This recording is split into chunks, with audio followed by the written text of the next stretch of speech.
para o texto. Quero chamar você para ler comigo no Evangelho segundo João, no capítulo de número 11. Eu quero ler um pedaço de uma história muito conhecida, a morte e ressurreição de Lázaro, amigo de Jesus.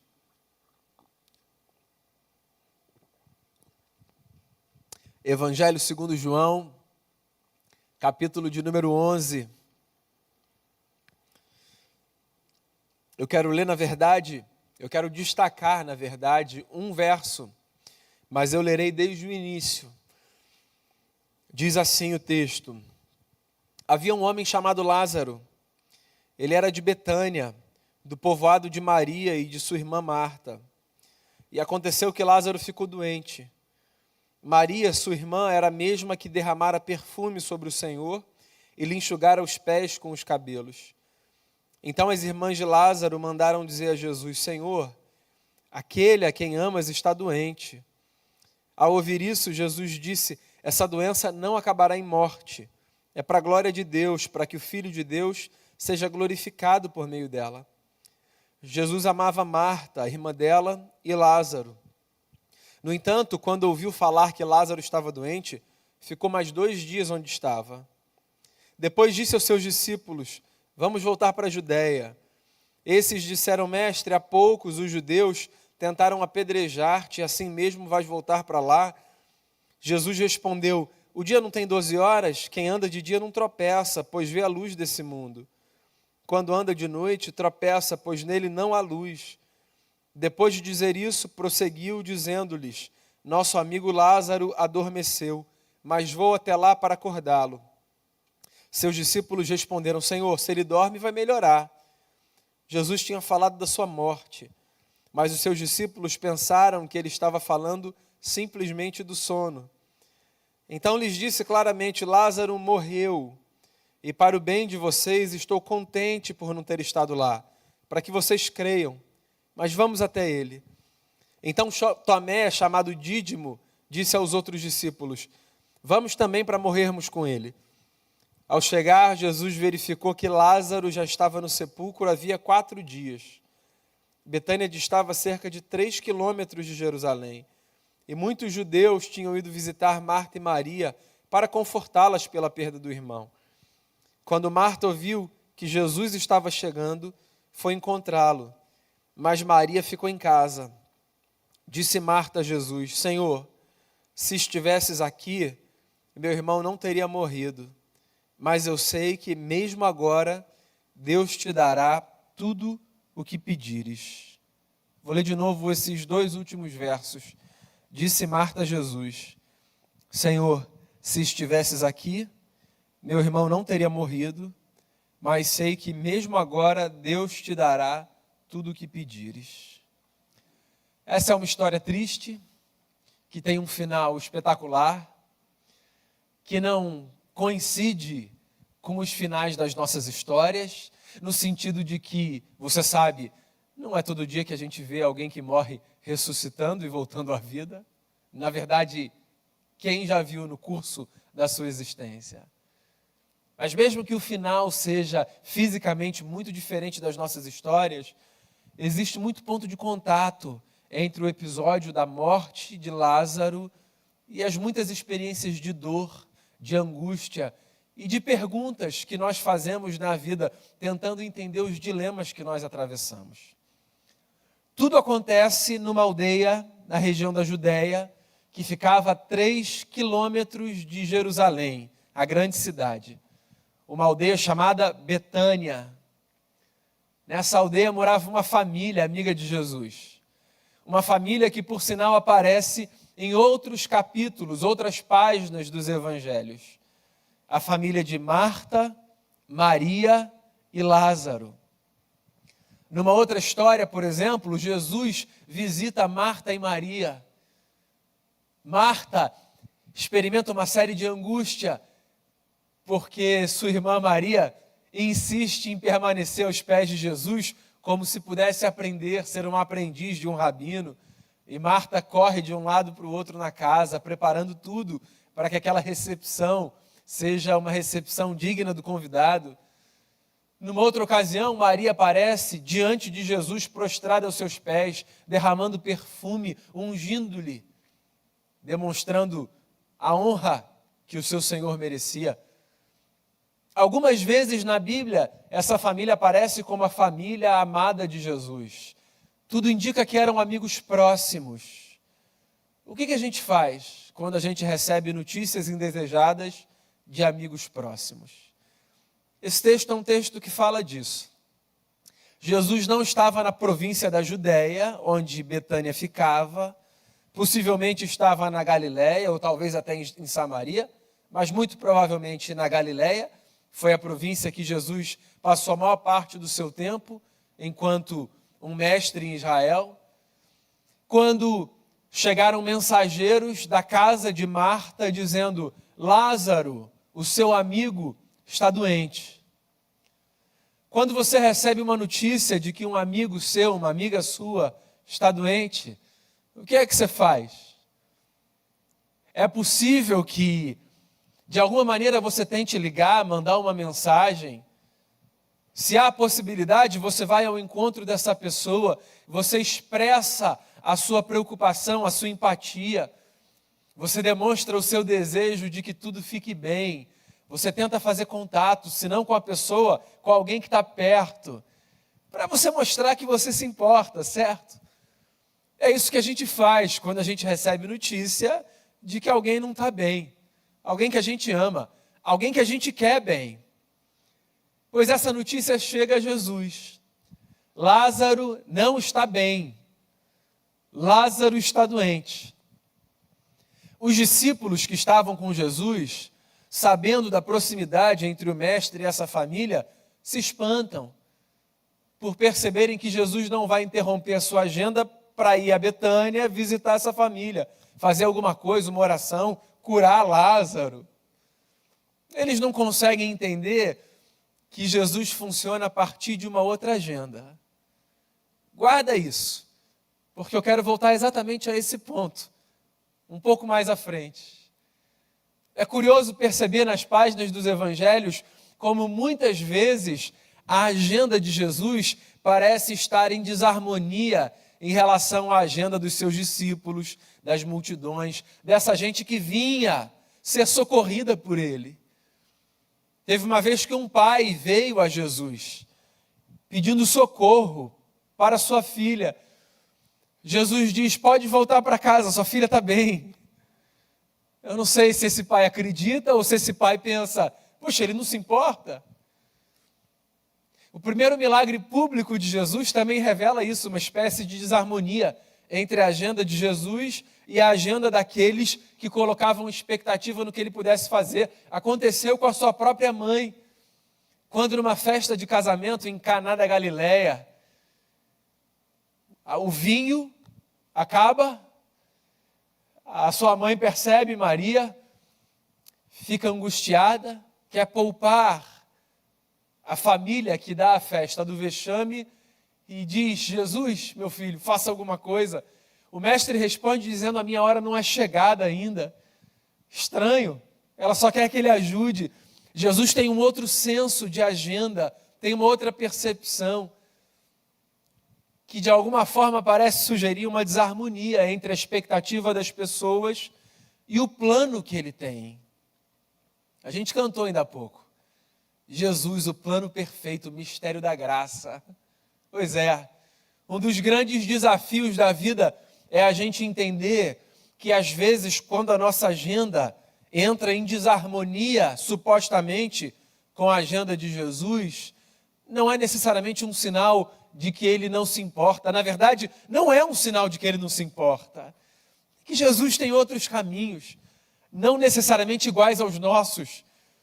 Jesus faz valer uma fala de Deus acerca de si mesmo através do profeta Jeremias, lá no Antigo Testamento, quando num dos capítulos do seu livro diz: eu é que sei os pensamentos que tenho a respeito de vocês, de paz e não de mal. Eu darei a vocês o fim que vocês desejam, mas saibam de uma coisa: os meus caminhos são mais elevados do que os caminhos de vocês, e os meus pensamentos mais altos do que os pensamentos de vocês. Então, todo esse cenário que eu descrevo a partir de todas essas histórias que eu evoco, parece se repetir aqui em João 11. Os discípulos são surpreendidos por uma notícia: Lázaro, o seu amigo, não está bem. E Jesus permanece onde está, fora da Judeia, longe de Betânia. 2 dias se passam, até que chega uma notícia: Lázaro morreu. O seu amigo morreu. O amigo acerca de quem, por sinal, o Senhor disse: vai ficar tudo bem, essa doença não é de morte, não é para a morte. Foi o que Jesus disse quando recebeu a notícia. Imagina a cabeça dos discípulos pensando: o Senhor disse que não era uma doença para a morte. E a gente acaba de receber mais uma notícia atualizada: ele morreu. Agora não tem mais jeito, agora não precisa mais ir, agora não precisa fazer mais nada. Pois é exatamente quando chega a notícia da morte, ou seja, a notícia do cenário irreversível, do cenário que não se muda, do cenário que se impõe, agora Jesus resolve ir. Agora não precisa mais, Jesus. Agora a força da morte se impôs. E a gente não tem mais nada para fazer senão chorar. Mas Jesus é Jesus. E Jesus tem planos que estão acima dos nossos, que não necessariamente passam por reverter, do ponto de vista físico, esse cenário da morte, mas que talvez passem por encontrar na nossa vida ambientes de transformação e de lições diante do cenário da morte. Sim, Jesus não é apenas aquele que aparece para reverter as tragédias mais agudas da vida. Jesus também é aquele que aparece no meio das tragédias mais agudas da vida para oferecer conforto, sentido, paz, consolo àqueles que ficam. Jesus se dirige à casa dessa família, não apenas porque Lázaro precisa ressuscitar, os discípulos nem sabem disso. Jesus vai porque ali há 2 irmãs amadas, amigas suas, que precisam de conforto. Sim, há mais milagre na vida do que a gente imagina. Milagre na vida não é apenas o que acontece quando cenários terríveis são revertidos. Milagre na vida também é o que acontece quando no meio do caos a gente encontra conforto e esperança. Quando no meio das lágrimas a gente encontra um abraço. Quando a gente se dá conta de que no meio da dor o Espírito do Cristo continua fazendo morada dentro de nós, nos trazendo esperança, força para caminhar. Milagre também é o que acontece quando você, no meio da sua dor e no meio do sofrimento, encontra uma paz que você sabe só Jesus pode te dar. É possível que você esteja diante de cenários que se apresentaram dessa forma irreversível e que você, inclusive, tenha pensado: Jesus, por que é que o Senhor não chegou antes? A agenda de Jesus nos é um mistério, mas existe uma verdade que precisa encontrar espaço no seu coração e no meu coração também. Jesus sempre chega, de uma forma ou de outra, Jesus sempre chega para fazer o que a gente deseja ou para confortar a gente, por a gente não ter visto ser feito o que a gente desejava. Jesus sempre chega. E Jesus se dirige então para a Judéia, para a aldeia de Betânia, para visitar essa família que ele ama. Depois de 2 dias de Lázaro morto, quando ele chega em Betânia, essa vila que ficava a 3 quilômetros de Jerusalém, ele chega, há muitos judeus ali, essa família era uma família querida, muita gente foi expressar a sua solidariedade, o seu amor, a sua empatia, o seu desejo de que Marta e Maria ficassem bem. Jesus chega, Maria não está ali no ambiente em que Jesus chega, mas Marta está.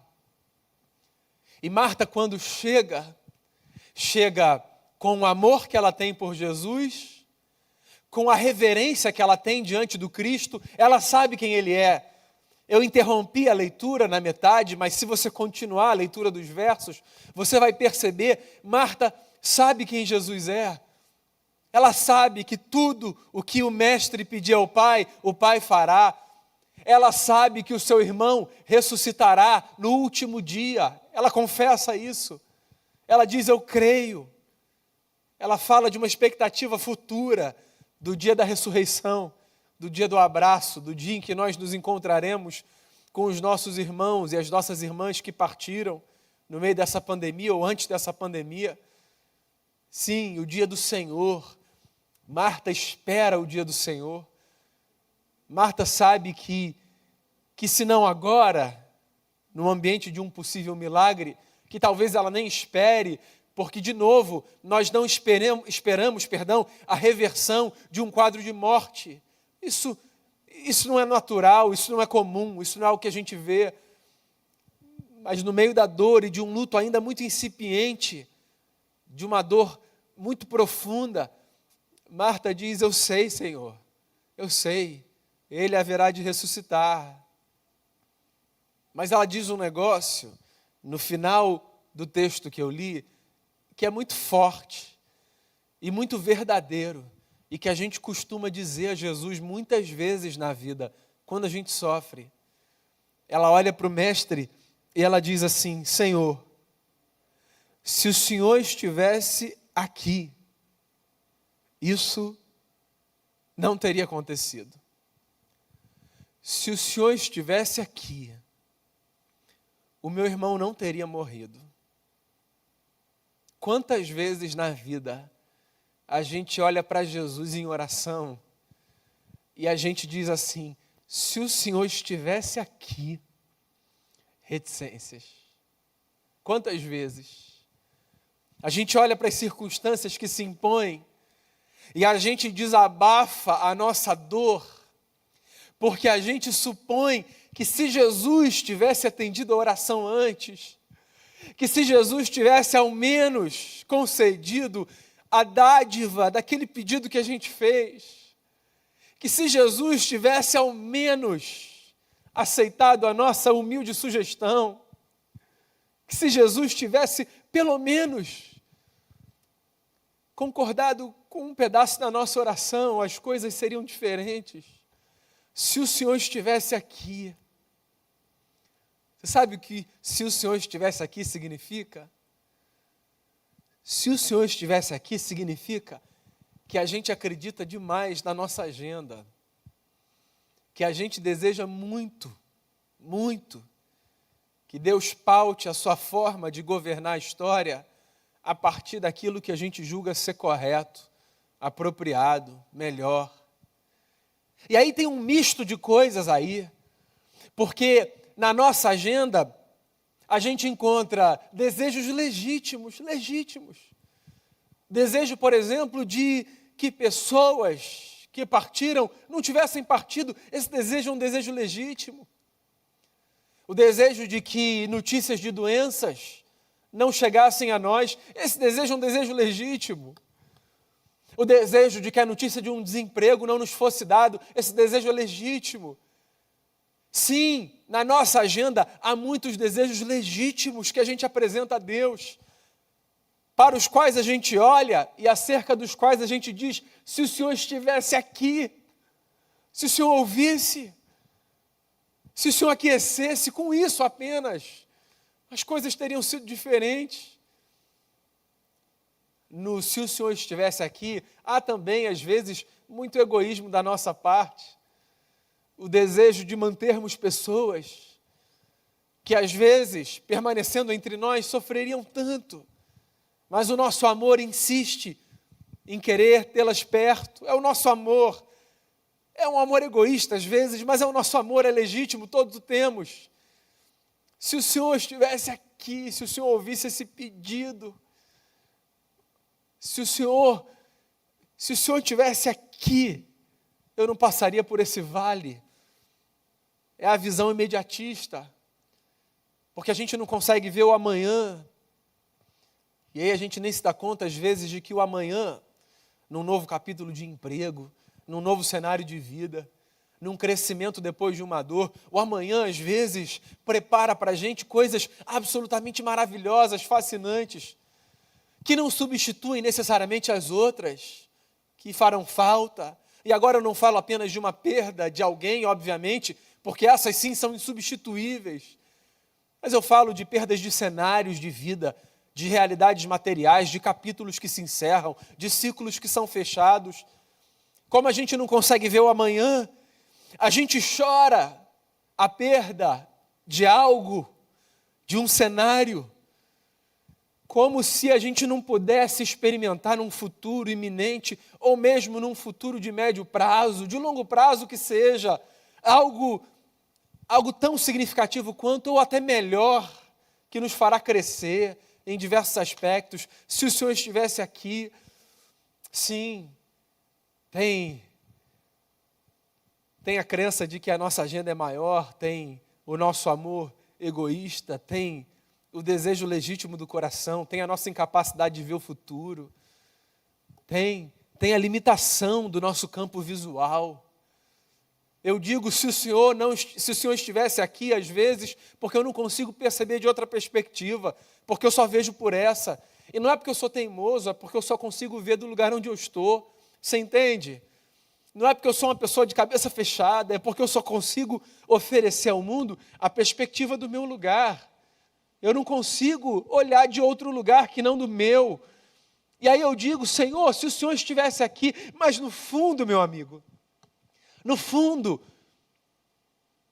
se o Senhor estivesse aqui, é uma forma da gente dizer, Jesus, por favor, cumpra a minha agenda, porque a minha agenda é bacana, eu sei o que é melhor, eu fiz um plano tão bonito para a vida, eu desenhei coisas tão especiais, dá uma olhada. Todo mundo quer que Jesus dê uma olhada nos seus próprios planos.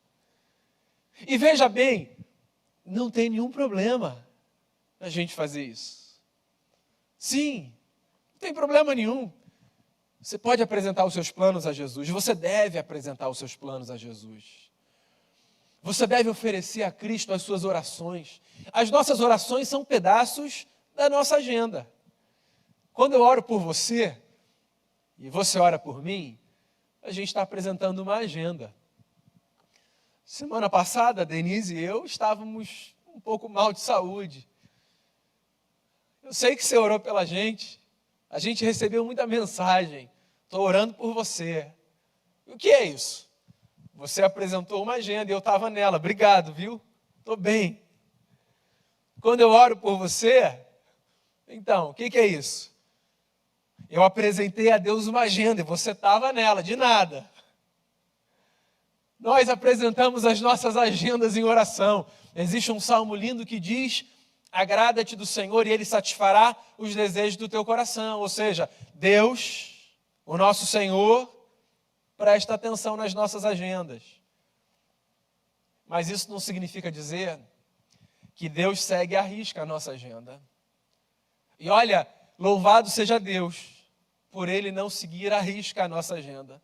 Porque na nossa agenda existe coisa muito bacana, mas na nossa agenda existe coisa, vê se não é verdade, para a qual a gente olha depois, no futuro, sabe, olhando para trás, e a gente diz assim, obrigado, Senhor, por não seguir essa agenda. Obrigado por não ter atendido aquele pedido daquele jeito. Obrigado. Obrigado pela demora, obrigado pelo não, obrigado pelo não. Eu me lembro da canção do pastor Josué Rodrigues, portas que se fecham são iguais às que se abrem quando abertas ou fechadas por Deus. É verdade ou não é? Às vezes a gente agradece a Deus por muitas portas fechadas. Ou seja, a gente agradece a Deus por muitas agendas não atendidas. Por outras não, por outras a gente lamenta, porque a gente não consegue entender, porque a gente não consegue ver. Não é que eu acho que Deus necessariamente queira fechar portas para nos ensinar com a dureza de uma experiência de bater cabeça. É que eu acho só que isso é da vida.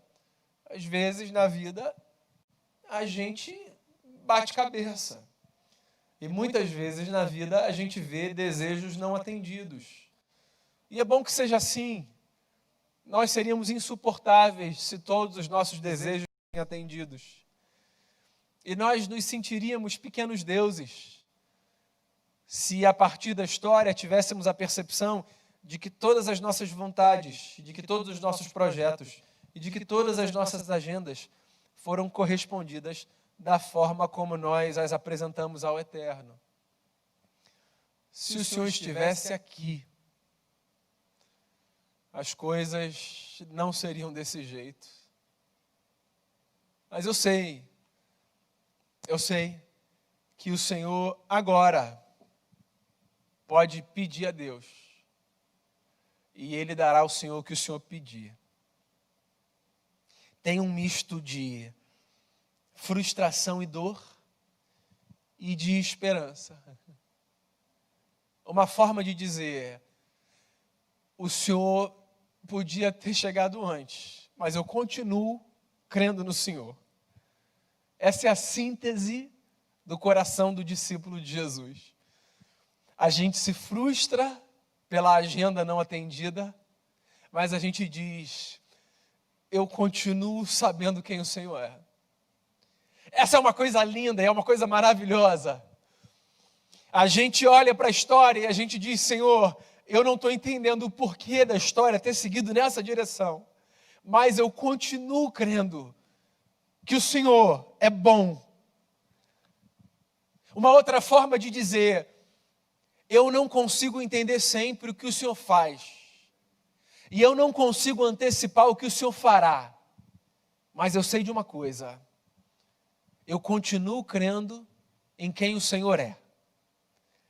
E eu acho, meus amigos e minhas amigas, que a grande sacada da maturidade da fé passa por nortearmos o nosso coração não a partir da confiança por vermos Deus fazer o que a gente quer ou por conseguirmos antecipar o que Ele fará, mas por confiarmos, por sabermos quem Ele é. E quem Ele é? Ele é bom, Ele é justo e compassivo, Ele é rico em misericórdia, Ele é amável, Ele é perdoador, Ele é amor, Ele é a fonte da nossa esperança, Ele é o socorro presente na hora da angústia, Ele é o nosso abrigo no temporal, Ele é o nosso rochedo forte, Ele é a rocha mais alta do que a gente, Ele é aquele que não dorme, cujos pés não vacilam, Ele é o guarda de Israel, Ele é a estrela da manhã, Ele é a luz que brilha mais forte do que o sol, a raiz de Davi, Ele é o príncipe da paz, Ele é o nosso consolador, Ele é o nosso companheiro, Ele que é antes de todas as coisas,